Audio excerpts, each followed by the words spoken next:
Hi friends, welcome to baby with me சமையல். இன்றைக்கி நம்ம கிச்சனில் என்ன சமைக்க போகிறோம் அப்படின்னு பார்த்தீங்கன்னா, சூப்பரான சுவையான காளான் கிரேவி.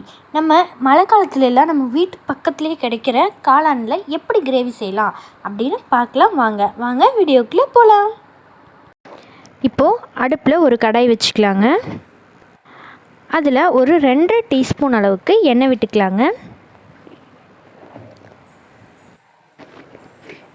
இப்போது எண்ணெய் நல்லா ஹீட் ஆனதுக்கப்புறமா ஒரு 1/4 டீஸ்பூன் அளவுக்கு சோம்பு சேர்த்துக்கலாங்க. ஒரு சுண்டு விரல் சைஸுக்கு பட்டை சேர்த்துக்கலாங்க.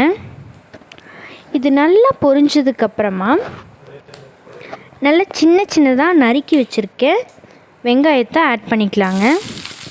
ஒரு பெரிய சைஸ் பெரிய வெங்காயத்தை எடுத்து அதை நல்லா சின்னதாக நறுக்கி வச்சுருக்கேன். அதையும் இதில் ஆட் பண்ணிக்கலாங்க. ஆட் பண்ணிவிட்டு நல்லா வதக்கி விட்டுருங்க. நல்லா கோல்டன் ப்ரௌன் கலர் வர வரைக்கும் நல்லா வதக்கிக்கலாங்க. இதில் நம்ம இப்போது கொஞ்சமாக கருவேப்பிலை ஆட் பண்ணிக்கலாங்க. இப்போ இதில் 2 பச்சை மிளகாயை கட் பண்ணி வச்சுருக்குங்க. அதையும் நம்ம இதில் ஆட் பண்ணிக்கலாம். ஆட் பண்ணிவிட்டு நல்லா வதக்கி விட்டுருங்க. இதில் நான் ஒரு 4 பல்லு பூண்டும் ஒரு சுண்டு விரல் சைஸுக்கு இஞ்சியும் எடுத்து நல்லா கொட்டரைக்கல்ல தட்டி வச்சுருக்கேங்க. அதையும் நம்ம இதில் ஆட் பண்ணிக்கலாங்க. உங்களுக்கு இஞ்சி பூண்டு பேஸ்ட் இருந்துச்சுன்னா ஒரு 1/2 டீஸ்பூன் அளவுக்கு இஞ்சி பூண்டு பேஸ்ட் போட்டு நல்லா வதக்கி விட்டுருங்க. இப்போ இது நல்லா வதங்கினதுக்கப்புறமா ஒரு பெரிய சைஸ் தக்காளியை சின்னதாக கட் பண்ணி எடுத்து வச்சுருக்கேன். அதையும் நம்ம இதில் ஆட் பண்ணிக்கலாங்க. நல்லா ஆட் பண்ணிட்டு நல்லா மிக்ஸ் பண்ணி விட்டுருங்க.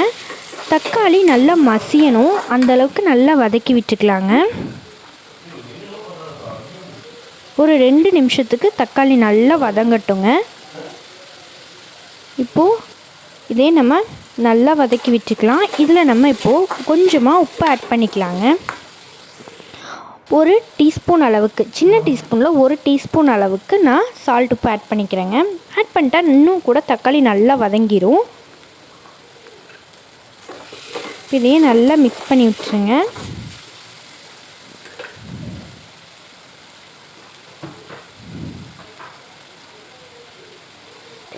இப்போ இதில் நம்ம கொஞ்சமாக மஞ்சத்தூள் ஆட் பண்ணிக்கலாங்க. ஒரு 1/4 டீஸ்பூன் அளவுக்கு மஞ்சத்தூள் ஆட் பண்ணிக்கலாங்க. அப்புறமா நம்ம முதல்ல 2 பச்சை மிளகாய் போட்டிருக்கோம். இருந்தாலும் இன்னும் கொஞ்சம் காரத்துக்காக ஒரு 1/2 டீஸ்பூன் அளவுக்கு மிளகாய்த்தூள் ஆட் பண்ணிக்கிறேங்க. 1/2 டீஸ்பூன் அளவுக்கு கரம் மசாலா தூள் ஆட் பண்ணிக்கலாங்க.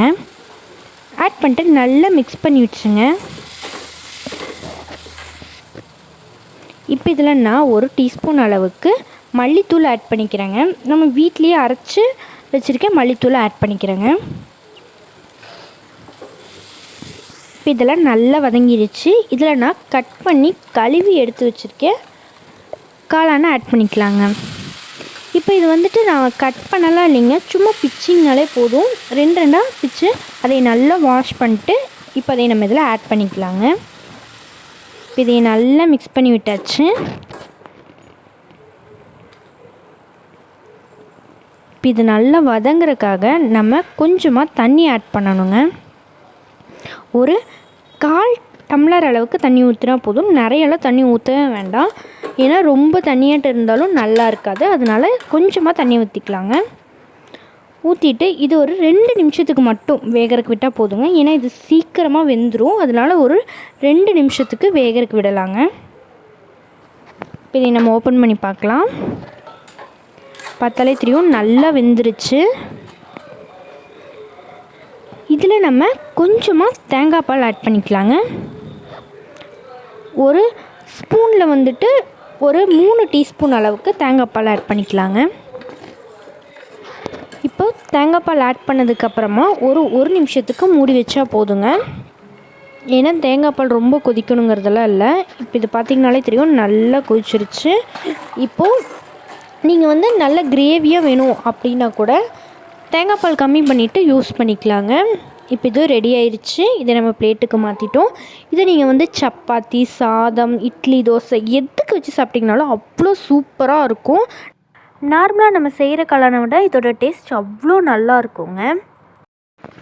இதை நீங்களும் உங்கள் வீட்டில் ட்ரை பண்ணி பாருங்கள். ட்ரை பண்ணி பார்த்துட்டு எப்படி இருந்துச்சு அப்படின்னு கமெண்ட் பாக்ஸில் கமெண்ட் பண்ணுங்கள். இந்த வீடியோ உங்களுக்கு பிடிச்சிருந்துச்சுன்னா லைக் பண்ணுங்கள், கமெண்ட் பண்ணுங்கள், உங்கள் ஃப்ரெண்ட்ஸ்க்கெலாம் ஷேர் பண்ணுங்கள். நம்ம பேபி வித் மீ சமையல் சேனலை சப்ஸ்கிரைப் பண்ணாதவங்க சப்ஸ்கிரைப் பண்ணுங்கள்.